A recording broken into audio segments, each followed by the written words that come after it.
जय गुरुदेव। जय गुरुदेव। लोगों कितना बड़ा सैलाब था। ये मीडिया पत्रकार कोई गिन नहीं सकता और कोई आया भी नहीं। ऐसा मालूम जैसे इनको जरूरत ही नहीं। तो नहीं जरूरत है, क्योंकि इसमें आएंगे तो सब कलाई खुल जाएगी। ये तो ऐसा रास्ता है कोई छिपा नहीं सकता।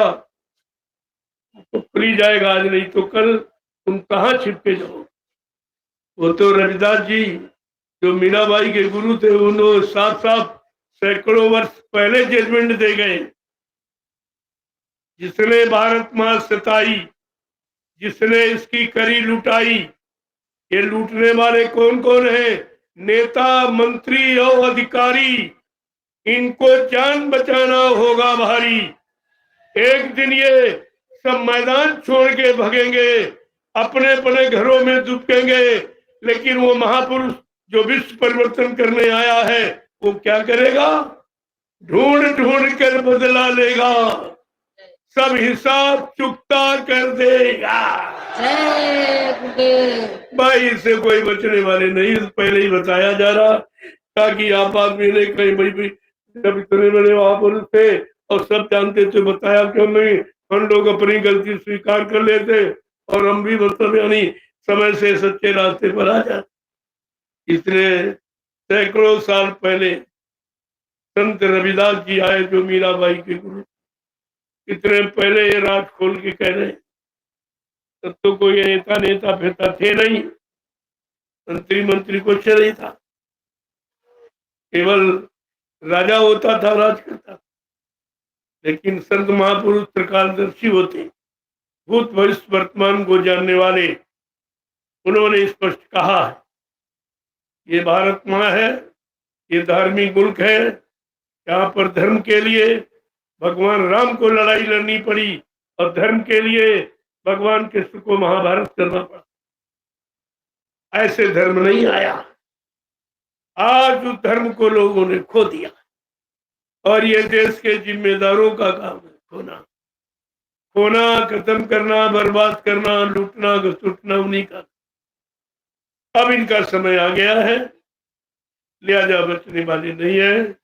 मैं तो खोल के कह रहा हूं इसलिए कि अभी आप चेत जाओ, जाग जाओ और अभी धर्म की शरण में आ जाओ। धर्म किसी इंसान की शरण में नहीं, धर्म की शरण, तो आपका बचाव हो सकता नहीं। जब राजा हिरण्यकश्यप नहीं बच पाया, राजा रावण नहीं बच पाया, राजा कंस जरासंध नहीं बच पाया, तुम तो कुछ भी नहीं हो। एक धक्का भी नहीं बर्दाश्त कर सकते अपने गुनाहों का। लेकिन फिर भी आपको जानकारी दी जा रही। अभी जाग जाओ, चेत जाओ, धर्म की शरण में। ये धर्म मूर्ति उर्ति धर्म नहीं है। ये कागज कागज पत्थर पानी धर्म नहीं है। धर्म धारित जो धारण किया जाए, अपने जीवन में उतारा जाए, धार्मिकता से मानो ओतप्रोत हो जाए, धर्म तो उसको कहते। अब विचारों कुछ पता ही नहीं है तो सब ये समझते हम नहीं जानते, कोई नहीं जानता। अरे महात्मा क्या नहीं जानते?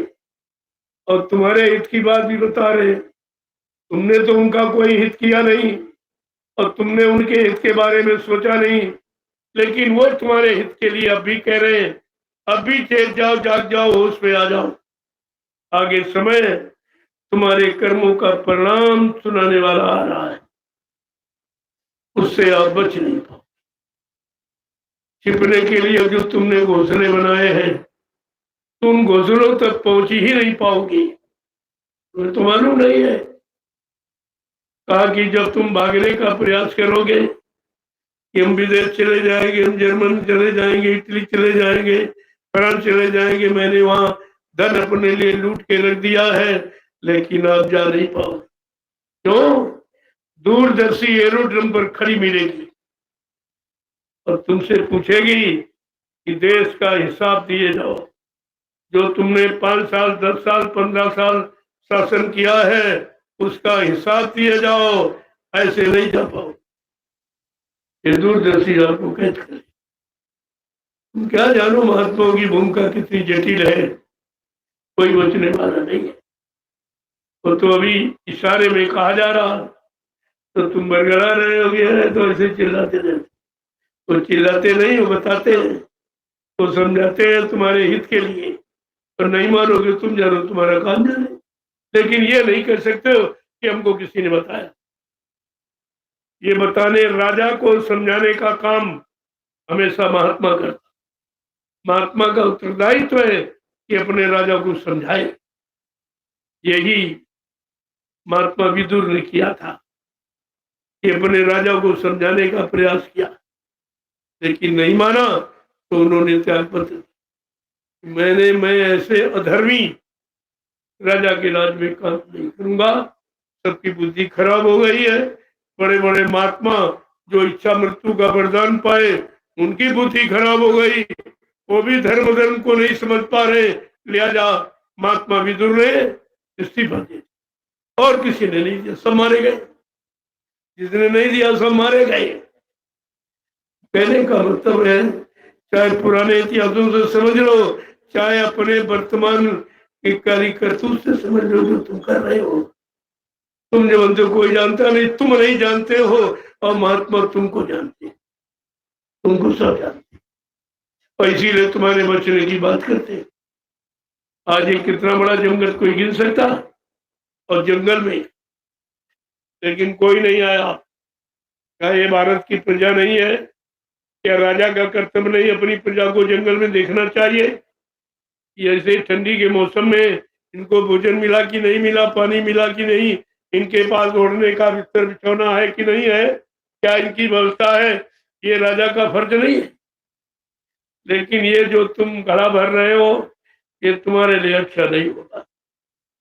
इतना तो मैं आपके भले के लिए कह सकता हूँ। हमारा कोई श्राप नहीं है, भले की बात आपके भले के लिए, क्योंकि तुम अपने आप को धार्मिक कहते हो और धर्म की परिभाषा नहीं जानते हो। मैंने पहले कहा था, भैया पत्थर और कागज और पानी ये धर्म नहीं है। धर्म जो धारण किया जाए, जिससे मानव जीवन सकुशल सुख शांतिमय हो जाए, वो धर्म। जिससे देश और समाज और देश की जनता ये सब खुशहाल हो जाए, सबको सुख शांति मिल जाए, उस व्यवस्था का नाम है धर्म। ये तो सब बरगलाने की बात कर रहे हैं, क्योंकि धर्म को गाड़ दिया एक जगह, धर्म को एक जगह गाड़ दिया, और उससे कुछ नहीं। जो गड़ा है वो काम करे, जो गड़ गया वो काम थोड़ी करेगा, जो चलता फिरता वो काम। एक जगह गड़ने से काम नहीं। इन्होंने धर्म को गाड़ दिया, और केवल बहकाने बरकाने मतलब यानी बरगलाने के लिए। लेकिन आपको नहीं मालूम, संत भी तो बैठे हैं, वो क्या करें? वो नहीं देख रहे, वो तुम्हारा सब देख रहे, सारी काली करतूत को सारी नोट कर रहे हैं, और उसी के अनुसार आपको जजमेंट हो जाएगा। वो अलग थलग रहेंगे कि भाई मैंने नहीं कहा, मैंने नहीं कुछ किया, तुम्हारे कर्म ने तुमको ये सजा दी। आज भी मजिस्ट्रेट जब सजा सुनाता है, तब वो अपने पर दोष नहीं लेता। तुम्हारा गुनाह, तुम्हारा दोष, तुम्हारा पाप ये सिद्ध हो गया है, लिहाजा तुम्हारा पाप तुमको सजा दे रहा है। वो अपने ऊपर नहीं दोष लेता कि मैं सजा दे। उसी तरह से परमात्मा अपने पर दोष नहीं।